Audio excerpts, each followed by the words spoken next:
Hey guys, welcome to Something Like Therapy. So, for today, we have a super fun subject, weight loss. So, if you are up to go on a ride with us in our up and down yo yo weight loss journey, then please join us. Grab a healthy snack and hope you enjoy.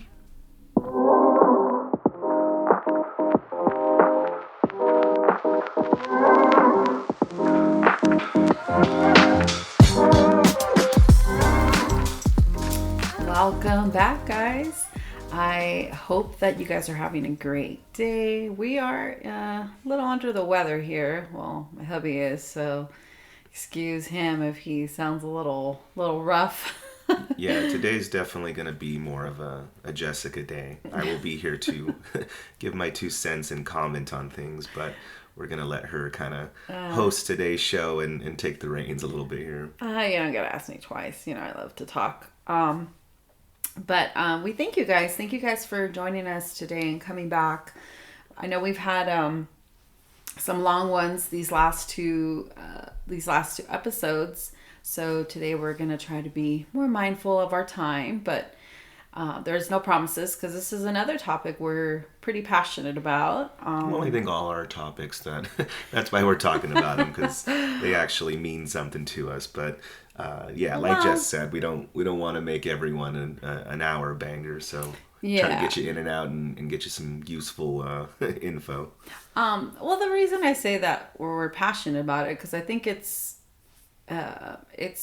something that since we've met, I think we've kind of taken on this, challenge or, I don't know, this journey of health and weight loss. Like, we've taken it pretty seriously, even though we've kind of gone through the whole, the roller coaster of health and wellness and whatnot. But that's why I say this is also close to our heart because this is something that's been pretty consistent and constant in our whole relationship that we've tried to, challenge ourselves to live a healthier and better life as much as we can. We obviously haven't always been as successful as we wish we would be. But one thing I think we're learning is that this is a forever journey, until we are no longer breathing. It's something that we will always be working on. So that's why I say I think it's something that we're passionate about. And it's, and for us, for both of us, because we were just talking about that right now, like it's been something that's been kind of present in our whole life. Like I've been, considered overweight since I was a kid. I've always been chubby. So having weight and being overweight and the stuff has been on my mind, like I said, since I was young.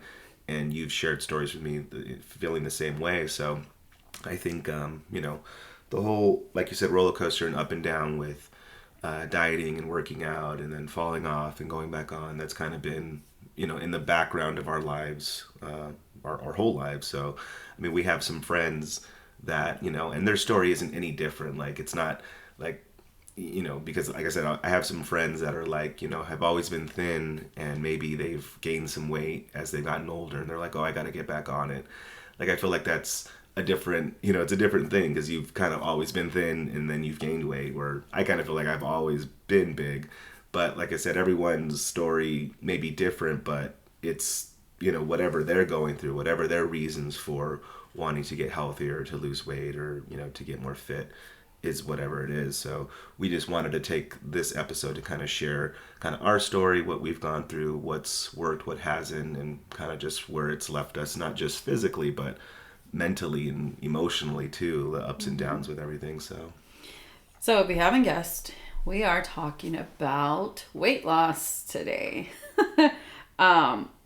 And it's kind of funny because the deeper that we go into this journey and this road of weight loss and health and all that, the more that we see that weight loss isn't necessarily a sign of like health. It's not necessarily, you could be a certain weight and you could lose a certain amount of weight and, be considered healthy. The more I see it now, the more that I realize, like, it's not always like that, because we've gotten to a pretty good low weight. I'm not ashamed. I'll say my weight. I really don't care. But I got down to almost about 130 pounds when we were really active, and we were doing keto. We did all the diets that you can think of, but we got at a very good weight. But I knew that my mental health, even just my physical health wasn't where I wanted it to be. And I knew that, okay, something's not quite right here. So the more that we go through this journey and, the ups and downs and the roller coaster of it, the twists and turns, I see that the number isn't necessarily what defines my health, right? Or my state of health. Yeah, and I think honestly what we're always striving for is that feeling, because there's that feeling of just feeling good. Because there's been times where I think it's for both of us where we've been, really on the lower side of our weight and we feel great. But there's also been, at least for me, there's been times where I wasn't like as low as I was, but then I just still felt strong. I still felt like my lungs were healthy. I still just felt good. Clothes kind of fit like good, which is, I'll go into later detail just of the whole clothes situation, which that has a big impact on how I feel or how I think I look. But there's been times where, the weight fluctuates, but I still have a sense of just feeling overall good or overall healthy, which, and I know it's probably not the first time you've heard it, like, where they say, like, don't let the scale hold you prisoner. Don't let it define you, because it really is true. Like, sometimes you can feel, on the weight, the scale may say something a little bit heavier than you want, but you still feel good. And then sometimes you can, like, oh man, I've lost this much weight and I'm at this weight, but then you still just don't feel good. Like, I think overall, I mean, it's everything. It's like your physical, your mental, your emotional, like all of it has to be good.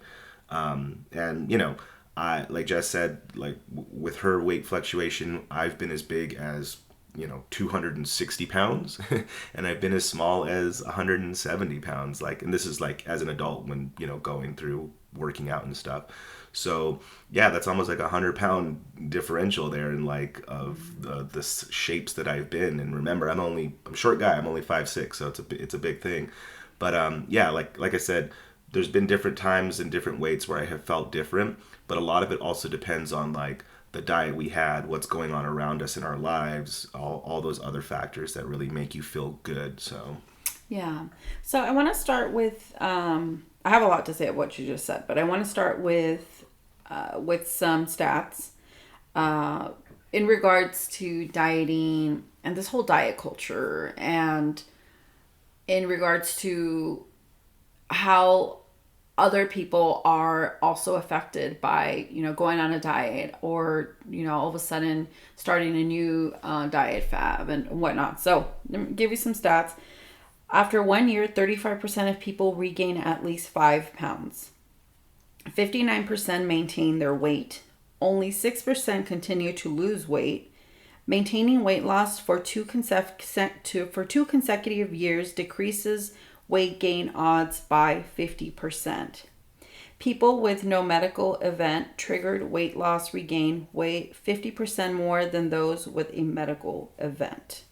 So, all right, this whole, we've probably kind of experienced a lot of these, because normally every time we've like taken a challenge, whether it's like keto, we went vegan, we've done low carb, we've done, calorie count, and now our newfound favorite, macro, which honestly, I think it's the best way to go. I know it's very demanding, but I think it's just the best way to get everything that you need. But anyways, I realized that, as we've gone through this journey, and I'll say it again, like we've gone through like the diets, we've gone through the yo-yo effect of like going up and down. And I see that the biggest hit that I've taken from all this has been the mental health. Like I've seen my mental health be affected through this whole thing and through this whole entire process more than anything, more than my physical health. And what I've learned that so many people, the reason they fail is because they fail to tackle the mental part first. And I'm gonna really like jump forward, but we just did a challenge, well, a program, because Addie Frisella doesn't like to call it a challenge. Which I can see why. But we just recently finished 75 hard. And the one mistake that we made with that was that we tried to approach it with the weight loss approach. Like we're going to use this as another tool to lose weight. And this is why these stats exist. It's because when you start something in regards to your health, your goal, or the thing that's keeping you motivated to pursue this challenge or whatnot, or program, is the weight loss. Like that's always been our thing. Okay, how much can we lose? And because we started with keto, we got super just quick results and very drastic results, right? I think within like the first maybe month, I lost almost 20 pounds. Yeah, for sure. Yeah. So we got addicted to that. We got addicted to the results and to, which is not a bad thing, but sometimes I don't think you realize that it's not realistic. It's not something that you can sustain or you can maintain. Because it becomes very demanding, and it becomes just, you're pretty much just, your body's starving for carbs and whatnot. So, anyways, I'm going on a rant here, but what I've realized is that when we started 75 hard, we made a huge mistake of having it all focus on the weight loss. Yeah, and I think that's absolutely true. And even knowing that going in, because I'm pretty sure we listened to Andy Frisella's podcast, and then just different like blogs and people's Instagram and stuff that have either are doing the 75 program or have done it, and they stress it so much. Where like this isn't a weight loss program. It's not a weight loss program. This is a mental toughness program. This is to reset your mind so that you can become more mentally tough, so that you can see things through, so that you can be more committed, more dedicated to yourself, to your life, to progress. The weight loss and muscle growth and all of that, that's just kind of like a side effect. Yeah, I was gonna call it consequence. It's not consequence, just a result, or like a side result of it. But it's not even just with 75. I think that's with anything really, because I think the obvious reason why people focus on the weight loss, or even if it's not the weight loss, let's say you're focusing on the muscle gain, you're trying to build muscle. For those that are like really, really thin and they want to build muscle, you focus on that because it's what you can see with your eyes. It's the easiest thing that you can see when you look in the mirror or when you get on the scale. That's something that you can gauge, you can journal, you can write down, like, boom, this is my progress. It's a lot harder to show and see how much you're progressing with like mental, or like, are you emotionally stronger? Are you more confident in yourself? Like that stuff's kind of harder to gauge. So I think that's why everyone kind of falls into that, looking at how many pounds have you lost. And honestly, like if someone tells you like, oh, I've been on this, I've been dieting or I've been working out, usually what's the first question you'll ask them? Well, how much weight have you lost? How much weight have you lost? Because it's just what it is. And like, especially with our society of like, body and like what do you look like, and the beautiful people of the world, like everyone focuses on that. So, but like what Jess was saying is that the 75, and with any program, when you're trying to get healthier, it's more about just the overall feeling that you're feel about yourself, how your body feels, all of that, rather than, your weight and stuff. So Yeah, and I don't know why, like, we're just so addicted to numbers. Like, we are so addicted to, like, as a collective, like, we're addicted to numbers, and we want to see numbers, whether we want to see them go up or we want to see them go down. Like, we gauge our success or even our worth, like, by these numbers, and more and more I'm just like, it really doesn't mean it. Even with, like, BMI, one of our trainers, she's a freaking beast. I mean, she's strong and she's fit and she's healthy. Like, she's so athletic, and she was telling me, she's like, yeah, my BMI is still high. She's like, but it just because it goes off of my weight, but really she's just all muscle, and I'm realizing, whatever, I don't know, it's like this standard that people have created, and society has created, where you have to be a certain number, you have to be a certain size, Yeah, you have to look like, Yeah. the people on, and even with that 75 hard Instagram account, like, and I'm not knocking them for it, but like, they'll show the people, like, this is the before picture and this is the after, and you usually see someone that, like, now has abs, or they just really thinned out, and they have to show that, because how are you going to show, like, this is the before of someone's mental toughness, and then this is 75 days after completing it, look at their mental toughness? It would just be the same face. You can't see Right. mental toughness. Now, what you would probably get if you could speak to each of those individuals that completed it, or if you just didn't look at gym trainers, like, profiles and stuff, and you actually were able to talk to them, you would be able to identify, like, that those people went from probably being, like, more of a lazier person, or more, like, didn't really follow a schedule, to being more productive. Because, and I remember this from one of our first trainer that we ever have. Shout out to him, because he knows who he is.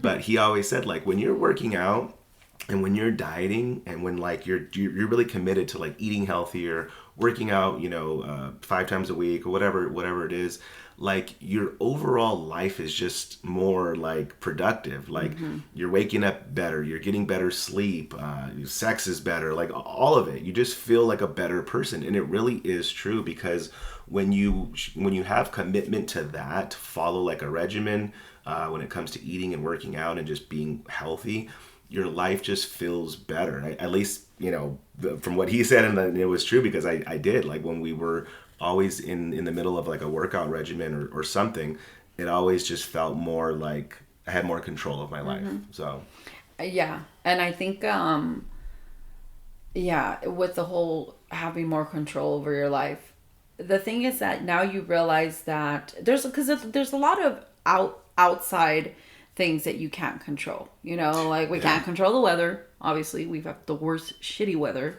I mean, this whole freaking week has been a damn roller coaster. last And couple of months.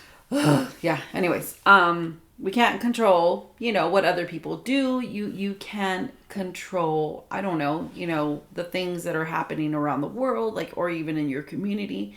You can't control that. What you can control is what you do, what you consume, what you allow yourself to take in, not just physically, but all, emotionally, and whatever it is that you are affected by. That's what you are in control, as far as, like, whatever it is that you're allowing yourself to take in.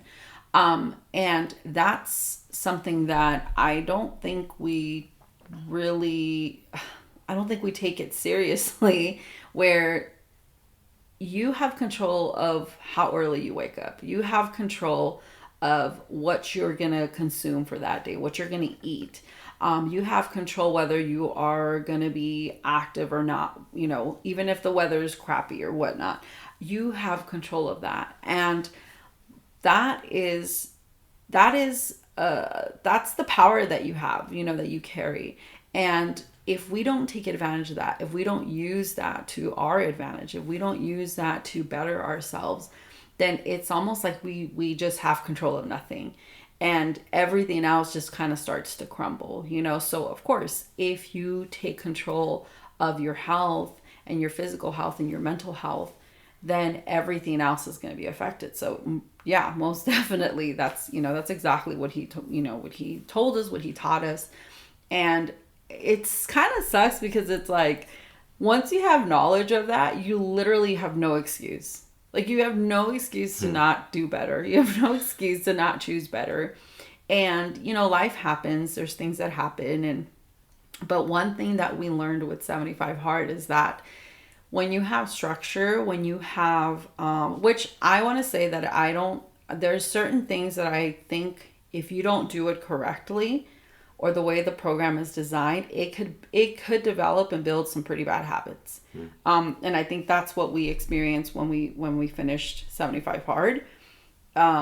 We kind of developed some dysfunctional kind of ways of thinking because we wanted to still maintain the 2 workouts a day, but physically we really couldn't do it. It's like you're dead tired after that. So, anyways, Well, I think what that's supposed to do, I mean, like, and again, if you listen to any blog or, at the Andy Frisella podcast where he describes what his program is, he has a book out, which we both read.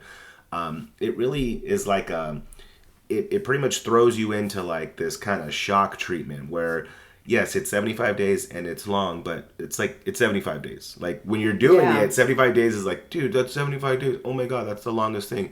But compare 75 days to your life. Like it's nothing. It's just, it's nothing. But it's sort of like how we look at now, like the keto diet, where I've said, like, I think I'm just going to do keto for like 2 weeks as like a catalyst. Just let me just jumpstart this. And then I'll kind of, go into, because like when I'm just been on a binge and just doing really bad, I need to kind of like clean out. Or even if it's not keto, like some people may just like, I'm going to go on a fast, or I'm going to do like a juice fast just to kind of clean my body out and then start like a normal, balanced diet. I think that's kind of what 75 is for people who are just not even just like overweight, but they're just in a rut, in a bad place. They're just consumed by either work, or they're consumed by social media, or watching too much Netflix, or just like they're not on any schedule. They kind of just don't have purpose. We talk about that a lot. When you don't have purpose in life and you wake up and you're just like, I don't know what I'm doing today, let's just see, or I'm just going to go to work and then come home, like that's it. You don't have any drive. You don't have any like end goal.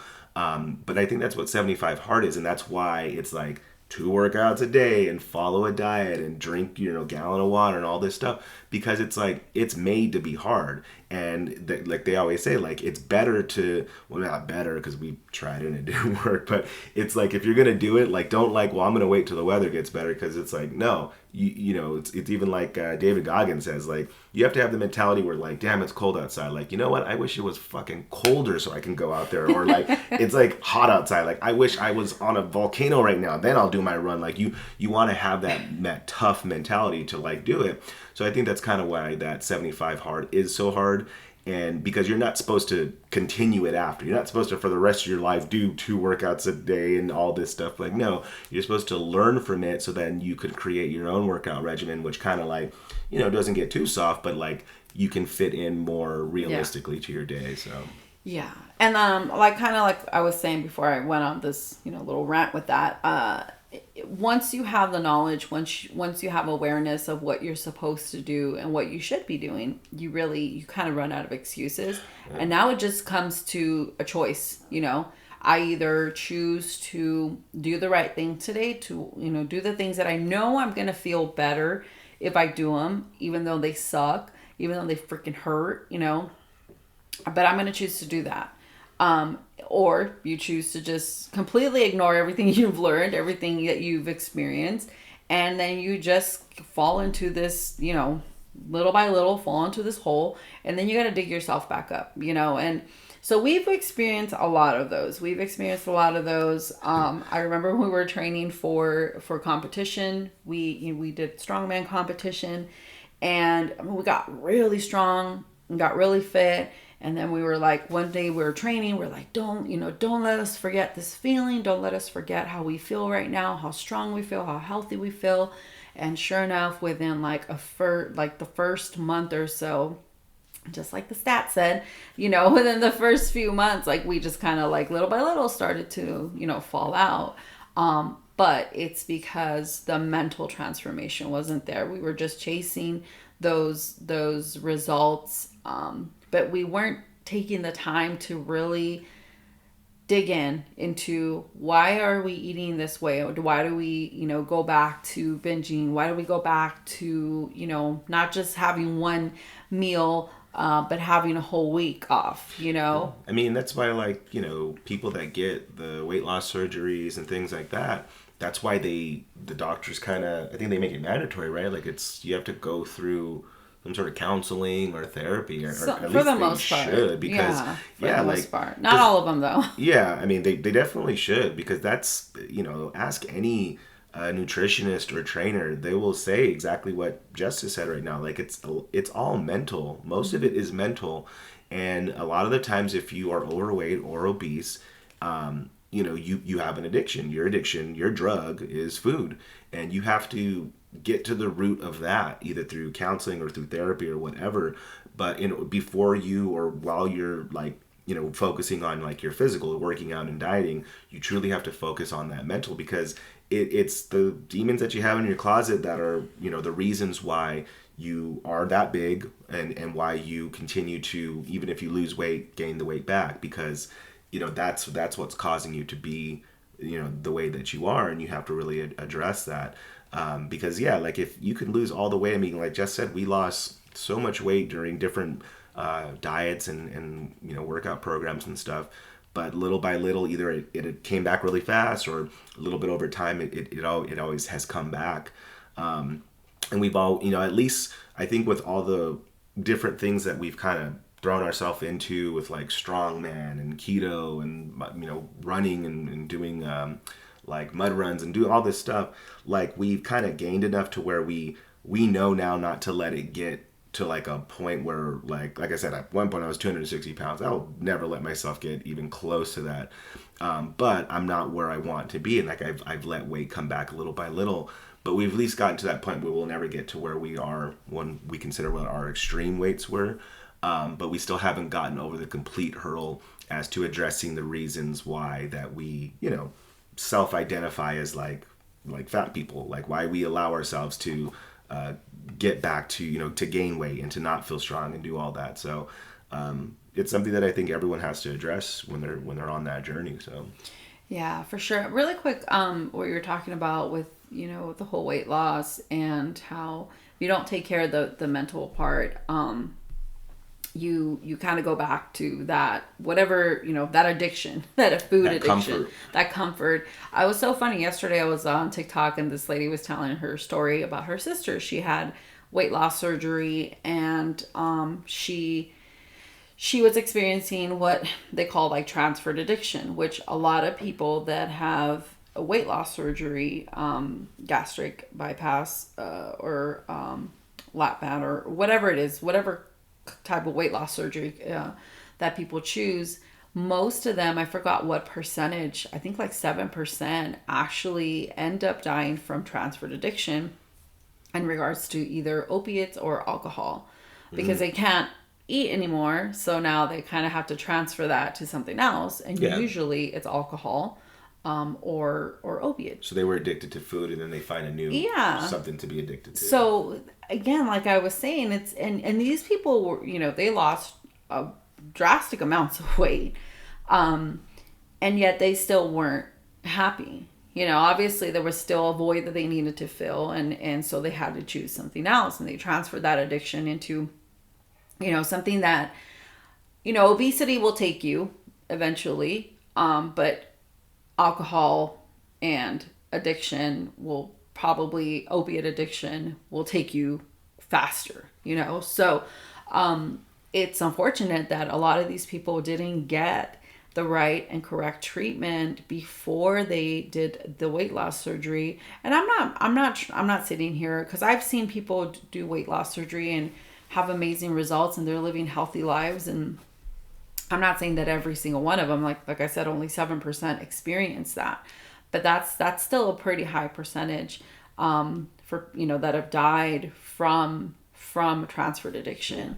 And it's just, and honestly, obviously we've never had weight loss surgery, but we have experienced transferred addiction, where we went from one extreme to the other, where we ate horrible, and then all of a sudden we're super strict on ourselves, And then now we're, either we're drinking or we're just spending money. Like, it's just, you find a way to get that dopamine, rise of, oh, this feels good, and this feels great, and this is kind of filling my void or numbing me for a little bit. And eventually, because that's not sustainable, that transferred addiction isn't sustainable, then we go back to food, Yeah. we will go back to the comfort of food. And that's the horrible thing about food, is that you just feel like shit after you eat shitty food. Like, Well, it's anything. It's like when you drink, you feel like shit after. When you do drugs, you feel like shit after. Like it should kind of like open people's eyes to like that. You would think, right? Yeah, like, hey, food is a drug. Like, it does the same, it has the same effects and everything. And I think like kind of to go with what you were saying about like people that do those surgeries. And again, not to knock the people that do, because sometimes those are like kind of a last resort, where it's like, people have like diabetes and other issues where they have to get some sort of, either like you said, lap band or gastric or whatever, and you have to do it. But I think a lot of the times, and this just comes from my personal experience of family and friends, where they don't want to put in the work. They don't want to put in that time. They want, like, just give me a pill, give me an injection, give me a surgery, give me something where it's just like, I want to be this now. I want to be thin, or I want to be healthy, or whatever. And I think what that really does is that, because it truly, especially if you've gone your whole life of being overweight, where you have built, just habits of bad eating and things like that, because it took years and years and years to create and strengthen those habits to what they are now, you can't just flip it and then within like a few months or even a year just be like, okay, it's all gone now. Like, I think the same amount of time, or like, at least a good portion of the amount of time it took you to be into this state, you need to kind of reverse that. And I think that's why, again, if you ask any doctor or trainer, they're going to say, no, like, true weight loss, true destroying obesity or getting over obesity or getting over addiction to food really takes commitment, because it's going to take months and months and months and maybe years and years and years, but you do it a little bit at a time, because you can grow muscle fast. Like, you can lose weight and grow muscle fast. I mean, if you give any trainer a year, they'll transform you. They used to have that, like, what was that one that Chris Powell used to do? The transformation, not the biggest loser. He wasn't on The Biggest Loser. He did the other one where it took a year. Yeah, I can't remember what it was called, but yeah. Yeah, if you give any like certified trainer a year, they'll get you in shape. Like, trust me, you will lose weight and you will gain muscle. However, even in that show, they would like take them to counseling and take them to therapists, because that right there, it may take more than a year, it may take a few years. You have to continuously attack that addiction, continuously attack that whatever it was that created those habits in your life. And sometimes it can't just be like overnight. You have to really put that time into it. Yeah, I'm so glad that you brought that up, because I remember, obviously a lot of us gained a lot of weight during COVID. It's like, you can't go anywhere. All gyms are closed, and people were scared to be out, and I get it. I think back on it now, it's just a bunch of excuses, I think I gained the same amount of weight during COVID, not during COVID. To me, it was just like, oh, this is just normal for me. Like, yeah, it was just a bunch of excuses, to be honest with you. But I think people just kind of they just kind of threw in the towel, like, well, whatever, we get to be home and enjoy. And if they can blame it on something, people love excuses. We all love excuses. We all do. This is why this happened. Like, oh, okay. So, but my excuse, I, started to gain some weight, and it kind of, crept up little by little. But probably within the second year of COVID was when I was like, oh shoot, okay, this is really I'm really starting to gain a lot of weight. But the problem was that I was going through a lot of different things within myself. I was in therapy. I was, just really working through a lot of emotional trauma. I was working through a lot of different things. And I gave myself that year. I really did, because I couldn't work on the physical part of me, because I had done that before, and I wasn't getting what I thought I was going to gain from being, quote unquote healthy. So I knew, like, I needed to tackle the mental part of it. And I gave myself a good year where I got into therapy. I was in therapy for about a year. I went in, to counseling. I saw a life coach for a short amount of time. I really went in hard with my mental health, and I'm really glad that I gave myself that time, because I think now, when I start to struggle with the oh my gosh, I can't think of the imposter syndrome. When I see that imposter syndrome trying to rise up again, I can recognize it, quickly, and I'm able to tackle, whatever it is, whether it's because I don't believe in myself, I'm comparing myself, whatever it might be, I'm able to tackle that. And maybe I'll have, 2-3 days where I'm really down, or maybe even a week, but then I get right back up and I'm able to do it again. Before, it was like, it would be weeks, months before I can get out of the rut and jump back into my goals. So I'm really hoping that little by little, maybe it's like an hour, maybe it's like, okay, maybe it's a day or two where I'm struggling, but then I'm able to, get right back on it again. And then little by little, it's only maybe an hour, maybe half a day, or maybe when I wake up in the morning, I don't feel the greatest. And then, within a few minutes, I'm like, no, just get up, just get your ass up. You know what you need to do. So that's the goal. And like you said, it's the dedication, and everyone needs to find their why. And I know it's like we hear that all the time from motivational speakers. You hear that, but it really is true. It's like finding your why. Yeah, like I said, when you wake up and you don't have a purpose, it's your life. That's a famous quote. I know it's from someone, like, a life without purpose is a life not worth living. Someone famous said that, but it really is true. And I think that's why we kind of have been on this whole, like, we got the whiteboard and do a schedule and we try our best. You even put that note on there, like, this week we're going to dedicate to sticking to this schedule as best as possible, because it gives you, like, that motivation, that drive. And kind of with what you were saying, like, when you begin to work on your mental health and just your inner self, the times, because you're gonna fall off if you're on a diet right now or a workout regimen or whatever, you're gonna, it's not if, but like when, because you will fall off. Everyone does. But like, I've learned that when we first started, before I knew anything about working out, anything about dieting, when I would, like, okay, I know I must go on I guess I have to go on a treadmill. If you go on a treadmill, you're going to lose weight. So I would do that for whatever, so many weeks, and then I wouldn't do it. And then when I would fall off, I'd fall off for a shoot. Like, man, I haven't been on a treadmill in like 2-3 months now, and then get back started over. But like, the more you continue, the more you build your stamina and you keep pushing forward. Maybe when you fall off the next time, it's like, okay, it was only now 2 months. And then maybe the next time after that, it's like, I only fell off for a month or like a couple of weeks. So like, you keep working towards it to where, because the fall offs are always going to continue to happen throughout your life. But like, you'll fall off and then the next day you're just like back on it. Or like that later that day, like maybe you messed up and like, shoot, I wasn't supposed to have this piece of cake or this pizza or whatever, but I'm going to go for a run tonight because, I don't know, I just don't want to feel that anymore. I don't want to have that like gap in between. I get back on my high horse again and get back on it.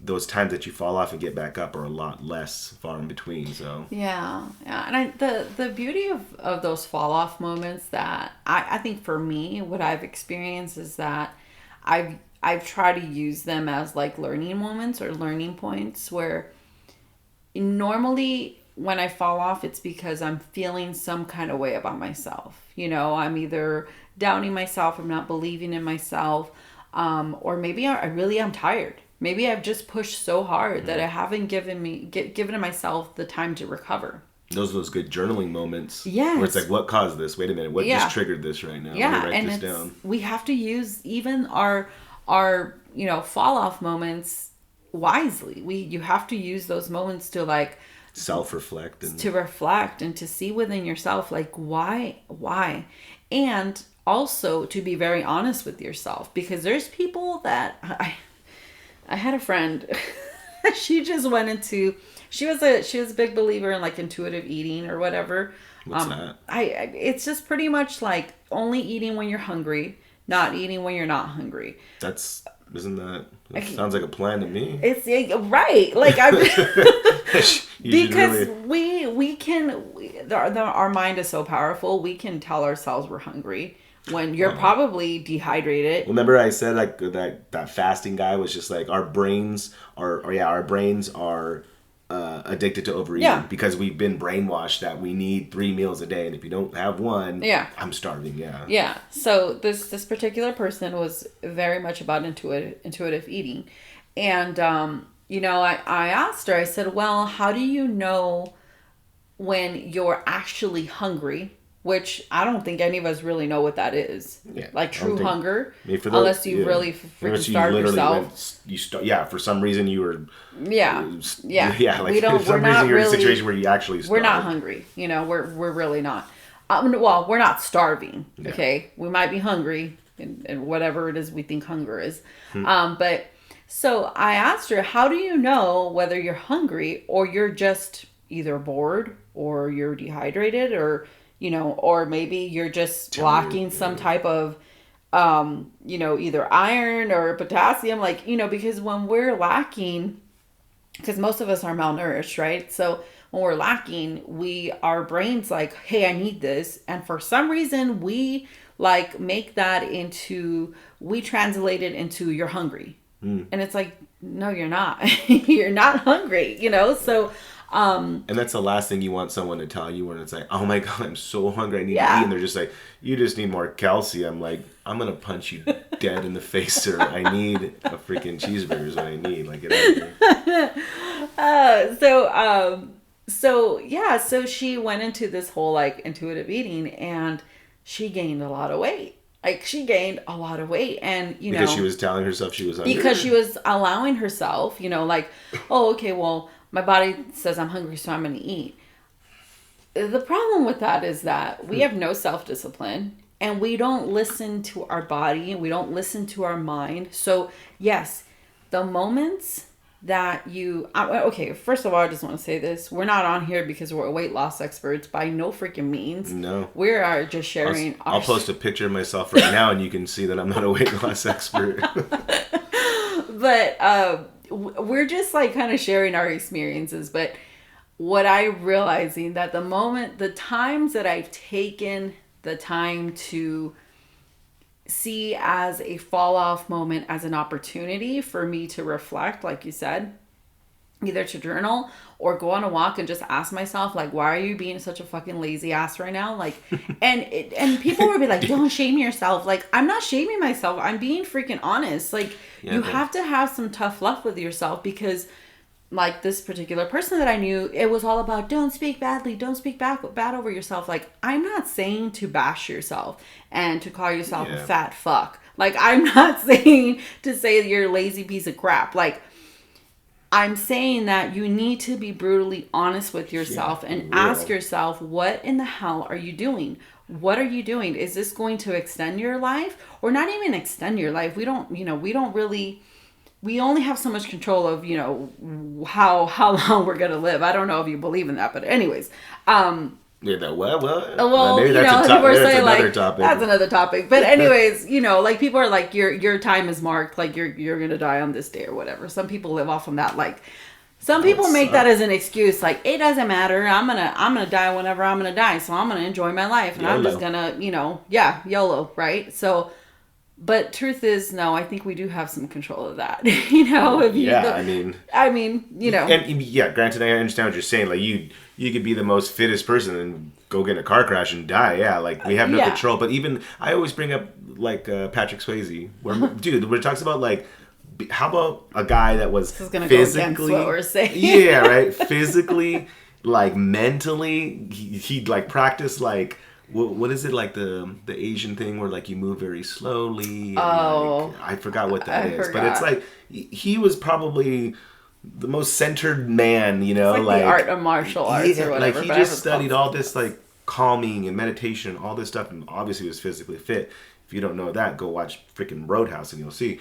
But yeah, and then Patrick Swayze, what, he gets cancer and dies. Like, I dude, know. like come on. I So, know, but I think, I mean, that, yeah. So but anyways, don't let that you deter totally you. You keep like working shit on out. my point. You shit on my point. But what I'm trying to say is that we have to be honest with ourselves, and we have to Yeah. use some tough love. And people are soft nowadays. It's just like, don't speak that over yourself. Like, I'm not trying to speak anything over myself. I am trying to use whatever I can to motivate me to stop making excuses. And Exactly. that's the only way around it, you Because know? there's always the extreme sides of everything, and there's this whole thing, like where you have like the plus weight models where it's like big is beautiful. Look at, if you look at yourself and you are overweight, but you really look at yourself and like, I am beautiful, or I am handsome and I feel good, power to you. It's all about feeling good. Of Now course. you, again, but you can be honest with yourself and be like, I could probably lose some weight. I should be healthier, because it's not about the weight. Again, even myself, so right now, how much do you weigh, or your weight? It's about the health. Like, what is your blood pressure at? What's your cholesterol at? If you are that big, you probably don't have ideal metrics when it comes to Right. your stuff. So that's the more important thing to focus on. And honestly, like, the reason why Jess is saying what she's saying, and why we have this kind of like, like this whole like, oh, you can't body shame yourself, like, no, you have to be brutally honest with yourself, is because just go listen to any one of like Andy Frisella's podcast, or better yet, go listen to any interview of David Goggins, or better yet, read his books. There's no pretty And words. he literally, those guys are just like, yeah, no sugarcoat, nothing. All right, if you're fat, you're fat. Go lose weight.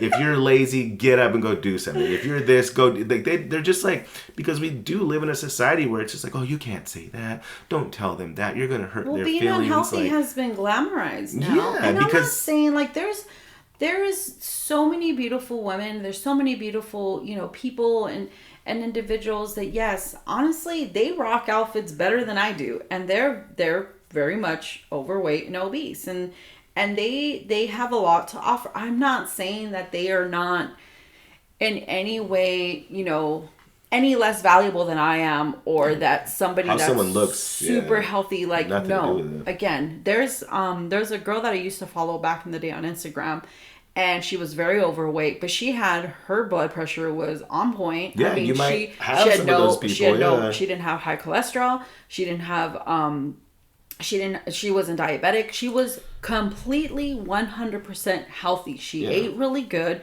She just, maybe she overate. I don't know, but her vitals were just on point. Okay, yeah. I have high cholesterol.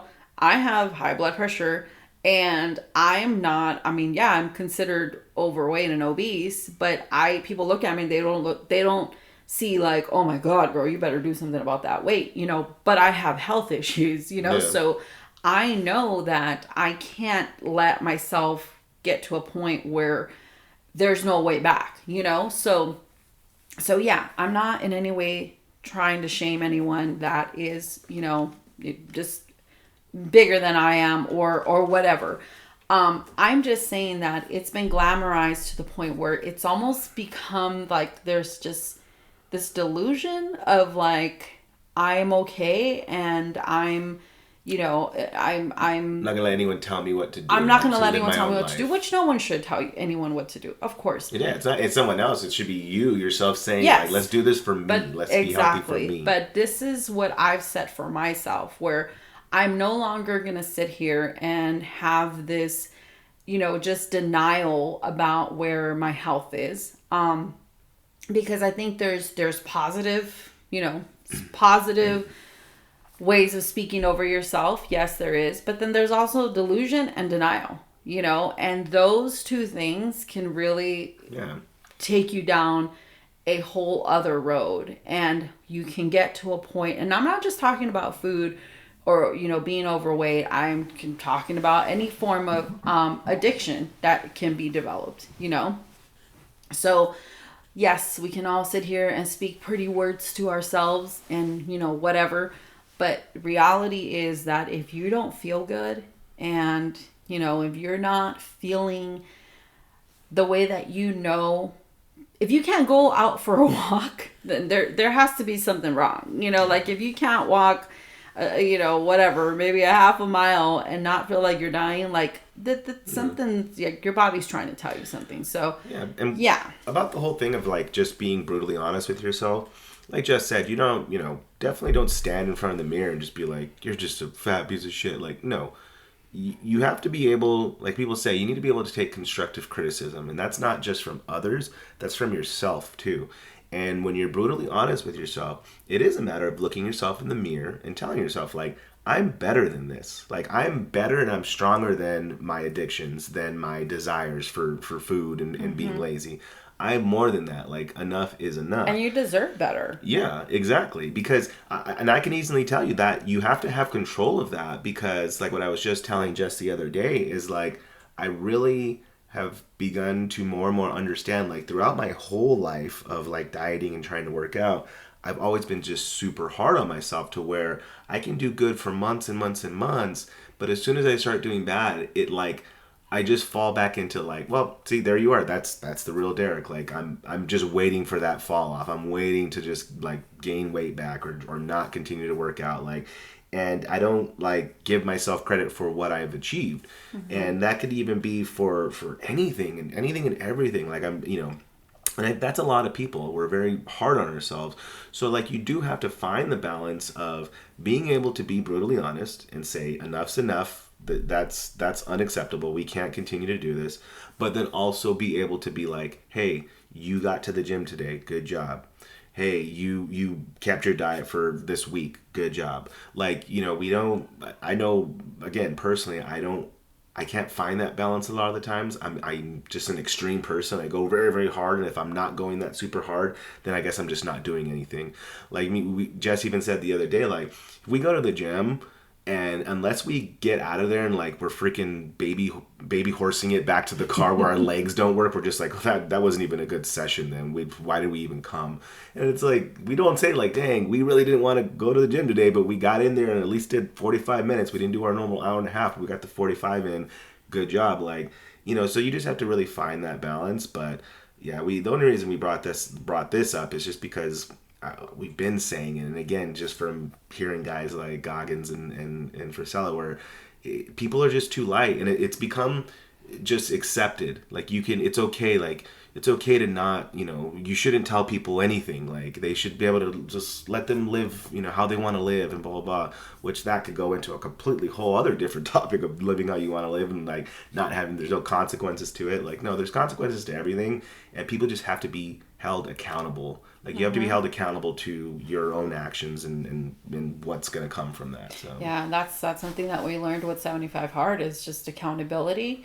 And also being just honest with yourself. But with 75 Hard, it's like Andy Frisella ain't calling you and be like, hey, did you get your workout in today? Hey, what about your reading? If you have the 75 app, he has that where he crosses that little picture of him. Like, did you do your stuff But even in that, you can lie. Yeah, you can just be like, no, I did. And there was another, my best friend was doing it with us, and she was like, yeah, there was times where I really just like, I just wanted to eat something or have a drink because you can't drink for 75 days, right? And she was just like, and I just was like, I'm not going to tell anyone. She's like, but I couldn't do it. And it's true. Like, and that's the thing. That's that internal voice that tells you, like, you can either do it right and be, completely honest with yourself, or you can just cheat yourself out of this, this whole thing. It's called the bitch voice, as he puts it. Yeah.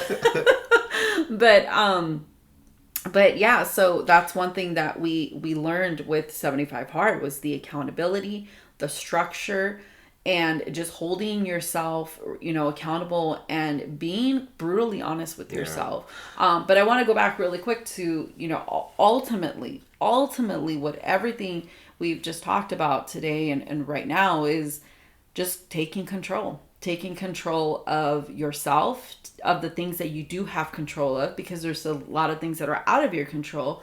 Take control of what you can the changes that you can make in your life that are going to not just affect your, your hour, your day, your tomorrow, but for the rest of your life. And also affect your children, because now they see how like mom and dad are doing this, and it's so, I hate, but it's so true, when we are being super active and healthy, our kids are just like, hey mom, like, our little one, our youngest, he'll go on the Peloton bike, and he'll ride his bike, and our middle one too, and our oldest, he's motivated by seeing us, be healthier also. So yes, and unfortunately, people are watching you, and people are, learning from you, especially our children. And that was a serious, sorry, really quick, that was a serious talk that we had as to like our motivations as to why we're doing it. Like, okay, we wanted to lose weight, we want to look better, but like, the older you get, and then when you are a parent, it really hits you. And it didn't even hit us right when we had our kids. Like, this just barely hit us in the last couple of years, and our kids' youngest is 12. But it really hit us, like, we're not just trying to get healthy for ourselves, we're really getting healthy for our kids. Because like we've mentioned, we have 2 special needs boys, and like any parent, you always worry about your kids, and like, but like like they're gonna grow up, and they're gonna, however long it takes them, or whatever stumbles they have, they're gonna become adults, and they're gonna be able to take care of themselves, and they're gonna have their own lives, and they're gonna leave, and you've done your part, to raise them. But as a special needs parent, in the back of your mind, it never goes away. Like, yes, things happen, miracles happen, science, technology gets better, and maybe something's going to come along in my lifetime where they're going to have a cure for autism, or they're going to have something to where they're going to get our kids to be, normal or fully functioning, as they say, and, or even get our middle child who's nonverbal to be able to speak and, and tell people what he wants or how he's feeling and things like that, so that he can maybe be able to take care of himself, as when he gets older. But until that happens, it's always in the back of mine and Jess's head, like, someone will need to take care of our son or both of our sons once we are gone. And who is that going to be? Like, what burden are we going to put a burden we're going to put on another person? So that's always like, we need to get healthy and try to live as long. If I can live past 100, if I can live 110, hey, I'm going to be here to help my son and not in the just world. Live, but have a good quality of life. It's one thing to be 80, or one thing to even be like in your 50s and not be able, like Jess said, to walk around the block. Like, then what's the point? You might as well just be in your 90s and just be ready to die. Yeah, because you can be in your 80s or 90s, and then you're just a burden on someone else. You know, and I'm not trying to be disrespectful. I'm just saying that you can even be in your 60s and you can be a burden on someone else. There's like people that are really fit, like into their 80s and 90s. So that's been a kind of a motivation for us too, and that's been a really big game changer as to, like, before it's like, oh, if I fell off, like, I feel guilty, but now it's just like, if I fall off and then I look into my kid's eyes, it's like, man, I'm really letting you down right here. So, but, find your motivation. If maybe say you're not a parent, find whatever your motivation is. Who are you living for? If it isn't yourself, then who or what are you living for, and who should you be healthy for? So, yeah. So, before we close off, I want to share something. I went on a walk this morning, and we go down this same streets every day, and today my hubby's sick, so he couldn't go with me. So I went by myself, and I went down the street, and they're building this house. And the other day when we were walking, I don't know if you remember, you were like, man, I'm really invested in this house. Like, I really want to see it grow, Yeah. And I thought about it today, walking by, and I thought about what you said, and like how you're really invested in this house. And I thought, like, how many of us are invested in what other people are doing? How many of us are invested in, seeing somebody else's, like, progress and seeing somebody else's growth?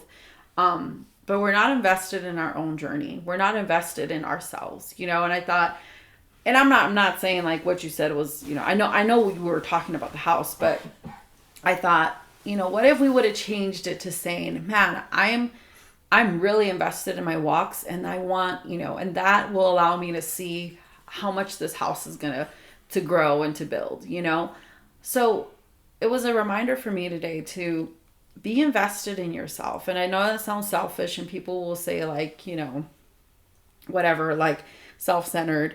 But if you know, kind of like, if you know, like, be invested in yourself, be invested in your own journey, in your own walk, and use those things along the road as motivation, but not as your focus and your goal, you know, because everyone's growth is going to look different. Everyone's journey is going to look different, especially weight loss journey.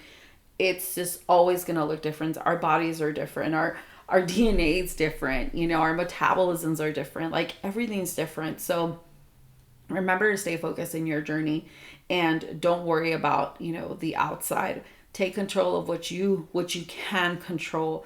What is, you know, what's you're responsible for. You're not responsible for somebody else's journey. So, and that's something that Derick and I have learned, that, you know, even though we try to go off of each other, we still, like, we know in the end, I can't tell Derick what to eat and he can't tell me what to eat, you know? But you do. I try to remind you of the goals that we've set for ourselves, you know, but in the end, you know, there's been times where I remember, like, you were at work, and for some reason I went on this whole week where on this whole, like, month, God, I don't, honestly, it might have been longer than that. I'm embarrassed to say it, but I would get, like, a Happy Meal every day after the gym. Like, why? And I don't remember that month. No, it was a while. And I remember, like, thinking, like, well, it's not that bad. It's just a Happy Meal. And then it's, you know, it's after I'm going to the gym, so it's not that bad. But then it's just like, why would I do that? Like, why, you know? But Derick wasn't there to tell me, like, you know, you shouldn't do that. Like, I had to make that choice for myself, where I had to, like, sit down and really, like, you know, talk to myself, like, what the hell's wrong with you? Like, one, why are you spending that money? And two, like, though, literally, you just went to the gym. Like, especially McDonald's. It's such God, poison. It's so bomb, though. But it's just straight poison. It's just so good. It is good, though. That's my guilty pleasure. Well, like, it's like that's just my guilty pleasure, like, for sure. Like, I confess to you, that time, all the years that I would be on the road working, I would always stop and get, like, the worst stuff at, like, AM, PM, like chicken sandwiches and cookies and stuff. So, yeah, like, we have our things, but it's, like you're saying, you weren't there to tell me not to do it, just like I wasn't there to tell you not to get the Happy Meals, but you have to just be accountable for yourself. Yeah. Like, you know, like, no, you're not going to do this. So, yeah, be invested in yourself. Don't worry about anybody else's journey. You know, it's just, you know, comparison is a thief, and it'll just distract you from from when you're set to do, from your journey. And have those moments of honesty with yourself. You know, that's what we've had to learn. And we're just, like we said, we're still on this road, and we're still learning and growing. And I just know that I will never throw in the towel. Like, there's just no way. Once you taste healthy, nothing tastes better. Yeah. The whole thing, like you said earlier about, like, once you know, because we've said that to each other, where it's like, we've done so much stuff. Like, we've had really good trainers in our lives. So they've taught us, like, not only just, like, different workouts, but, like, how to work out, when to work out, what to work out right after you do this, then do this, and then the recovery. And, like, so everything when it comes to, like, working out, we feel we have a really good knowledge base. Same thing with, like, the food. Like, we've done everything, or a good amount of different diets. So, like, we know about, like, macros and, like, what turns into sugar once it goes into your body, and, like, how to eat, when to eat, all this stuff. So when we don't do it, or when we eat something bad, it's like 100 times worse, because it's like, man, I know what this is gonna do. Because I mean, and I didn't really think I knew a lot, but then we would talk to some people, and it's like, stuff that we thought was, like, common sense, like, oh yeah, well, you know, like, someone would be like, yeah, I'm cutting out sugar. Okay, I'm gonna make a sandwich. Okay, well, you know, how much carbs are you allowing yourself? Well, why? Well, because carbs is sugar, like, it'll turn into sugar. Well, what do you mean? Like, oh, okay, you didn't know this. Or, like, they'd ask, like, what's the difference between, like, proteins, fats, and carbs? Like, what do you mean, what's the difference? They're completely different. They do different things altogether. So it's like, there's a lot of stuff that, you know, people don't know, but once you know it, it sucks, because it's like, dang, you know exactly when you sit down to a meal, like you can eyeball a meal because we're doing macro counting, or we did it a lot for 75 hard. You can eyeball a meal and be like, I know how many grams of carbs that is, how many grams of protein that is, and then you know whether or not you're getting enough or you're overdoing it, so that when you like not really, or you're trying to not be strict on yourself, or at least be conscious of it, it's like, oh man, it pops up in the back of your head. And that's the thing. One last thing is that, you know, when you have that knowledge and then you're not applying it, it leaves too much room for shame. Like it really does, because then you're just shaming yourself, and then you're just telling yourself like, oh my gosh, you know better, and what are you doing, and here you go, like, you know, you talked about that, like, you know, the things that you struggle with, and it's really it's just shame, because you do know better, you know. And I'm not sitting here saying that you shouldn't give yourself some grace and some wiggle room, but know that there is no other way around it. You have to follow what you know, and you can't ignore and pretend that you can do something completely different and get the results that you're waiting for, you're wishing for, you know. There's just no way around it. Like, it takes work. So anyways, I really do need that lady from Game of Thrones to, like, with the bell, like, shame. Oh my shame. God. Like, anytime I have a bad meal, I need her to stand behind me and like walk around me telling me I'm shame. No. Yeah, that would probably help. Well, and which kind of leads me before we leave. That is not good advice. Well, no.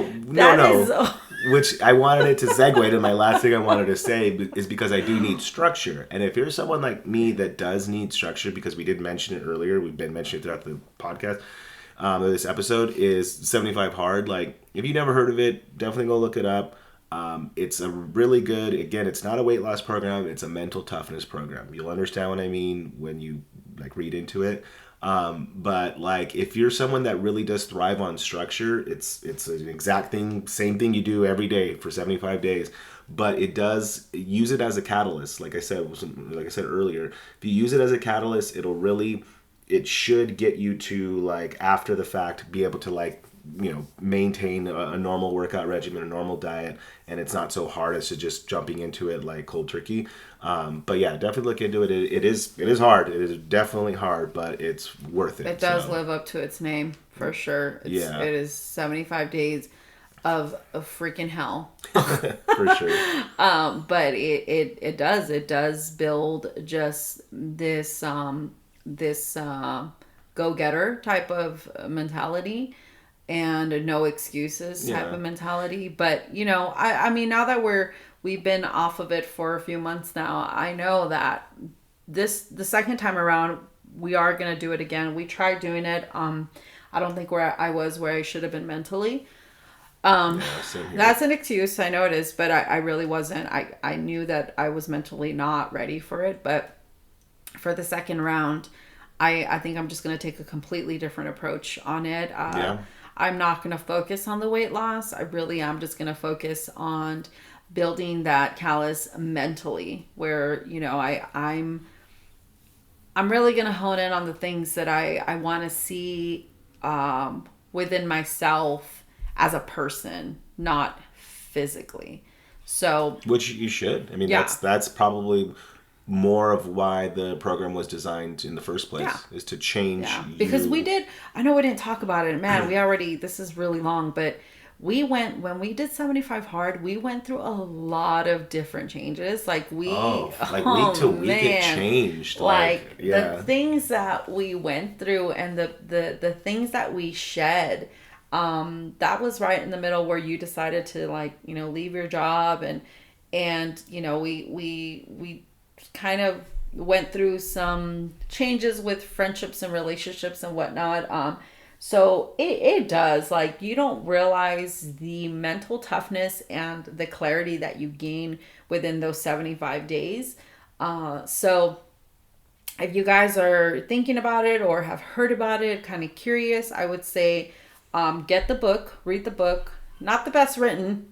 Yeah, sorry, Andy Frisella, but it's very simple. But it's very simple. But it's, you know, he gets to the point. He gets to the point, and he talks about the program, and he, you know, you learn a little bit more about him, why he is the way he is. But it really makes you realize, like, there is no reason why you can't aim to be the highest version of yourself. Exactly. You know, so yeah, because there's been some people that like, you know, maybe started it and were just like, you know what, I'm just gonna make my own kind of regimen and I'm gonna follow that and you know I'm gonna lose weight, and then they go on and they do that, and that's perfectly fine. But again, really, if you're someone that's kind of, I mean, if you're looking to lose weight and get healthy, you know, it will, like I said, that's a positive result that comes from it. But if you're really just looking to get into the root of ultimately changing your way of viewing yourself, viewing those around you, viewing the world, having a much more dedicated, you know, tougher outer shell, you know, when it comes to just like facing the world, like that's something that I think 75 Hard gives you, because it's not so much just like how much weight can you lose, how much muscle can you gain, like can you commit to this? Yeah. When everyone else is telling you that's too extreme, that's dumb, that's, you know, you don't have to do all that, that's a waste.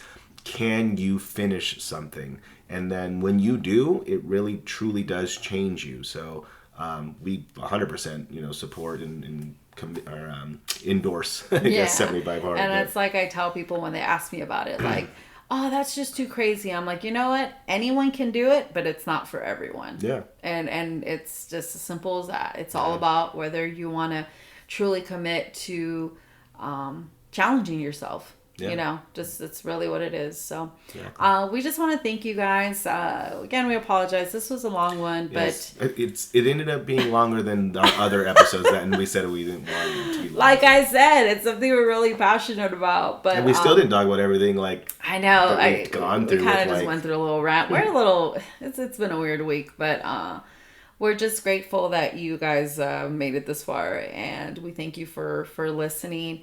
And yeah, we hope you guys enjoy your day, and looking forward to hearing some feedback from you guys. Make sure you guys follow drop us some on comments Instagram. on there. We'd love to hear some comments, what you guys Yeah. think. Let us know if you guys have done 75 or heard about it, or whatever, you know, workout regimens and programs that you've done, what's worked, what's not. We'd love to get some Yeah, let feedback us know on what it. you agree with or disagree with. Honestly, like Yeah, we're for all sure. about brutal honesty. It's fine with us. We're not going to get our feelings hurt. So make sure you follow us on Instagram. And yeah, thank you guys for listening. Have a great day. We'll see you later. Bye.